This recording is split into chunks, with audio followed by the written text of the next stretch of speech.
When I planned my daughter Lily's 16th birthday, I wanted it to be perfect, a memory she'd treasure for life.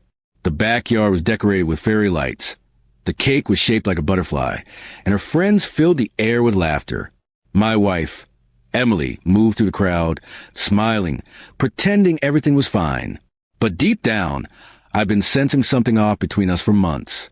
The late-night texts, the guarded phone, the unexplained absences, it all built up quietly, like a storm waiting to strike.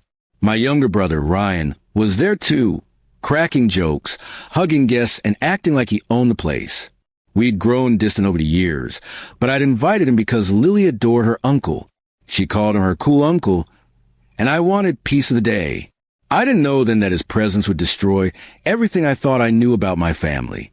As the evening went on, Lily stood in the center of the yard, surrounded by everyone she loved. I brought out the cake, candles glowing, while guests sang happy birthday. She smiled at me with the same dimple her mother had, and I felt proud, so proud, to be her dad. I had no idea that smile would haunt me for the rest of my life. When the song ended, Ryan raised his glass of champagne. "Let's hear it for my beautiful niece," he shouted.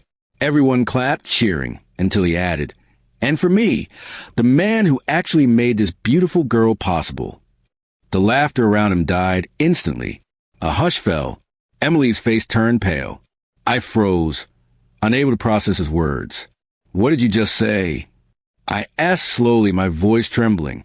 Ryan looked straight at me, smirking. "You heard me, big brother," he said, his tone dripping with arrogance. 16 years, and you still didn't know. Guess now's as good a time as any to tell the truth. Emily tried to speak, stammering, but I cut her off. My body went cold. "Tell me he's lying," I said. Her silence was louder than any answer. Ryan laughed. "Go ahead, Em," he teased. "Tell him about all those nights when you said you were staying late at work." A few guests gasped. My world collapsed right there, in front of my daughter, my family, and my friends. Lily's eyes filled with tears. "Mom," she whispered. Emily reached for her, but Lily stepped back, shaking her head. I could barely breathe. 16 years. 16 years of loving, teaching, protecting, and believing she was mine, when the truth had been buried beneath lies. I walked away from the crowd, trembling, my mind spinning. Emily followed, begging me to listen.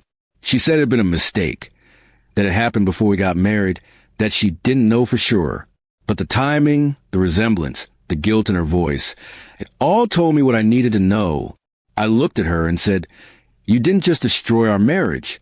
You stole my fatherhood."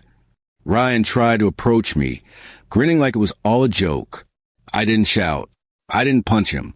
I just looked at him and said quietly, "You're dead to me." Then I went inside, locked the door, and watched from the window as Emily and Lily stood under the lights that suddenly looked so dim. The next few weeks were chaos. Emily moved out. DNA tests confirmed what I already knew. Ryan was Lily's biological father. When Lily found out, she cut them both off. She stayed with me, refusing to see either of them. "You're still my dad," she told me one night, tears rolling down her face. "He might have given me DNA, but you gave me love." Those words broke me and healed me at the same time. But I couldn't let Ryan walk away untouched. Quietly, I began a plan. Ryan worked at my construction firm, a job I'd given him out of brotherly pity. Over the years, he'd taken advantage of my trust, stealing clients and underbidding me behind my back. So I gathered evidence, emails, contracts, and payment trails. When I had enough, I went to the authorities. Within weeks, he was under investigation for fraud. The day he was arrested, I watched from across the street as police escorted him out of his office. His smug expression was gone. Emily tried to call me afterward, begging me to help him. I didn't. I simply told her, "You both chose your path. Now live with it." Months passed. Lily turned her pain into strength, focusing on her studies and music. I sold the house, started fresh in a smaller town, just the two of us. Every morning, when she smiled at me across the breakfast table, I felt a quiet sense of peace. She wasn't my blood, but she was my heart. Years later, when Lily graduated, she asked me to walk her across the stage. As we did, She whispered, "Dad, thank you for staying when they didn't." I smiled, knowing that revenge hadn't just been about ruining Ryan's life. It had been about reclaiming mine. Because in the end, the real victory wasn't in destroying them.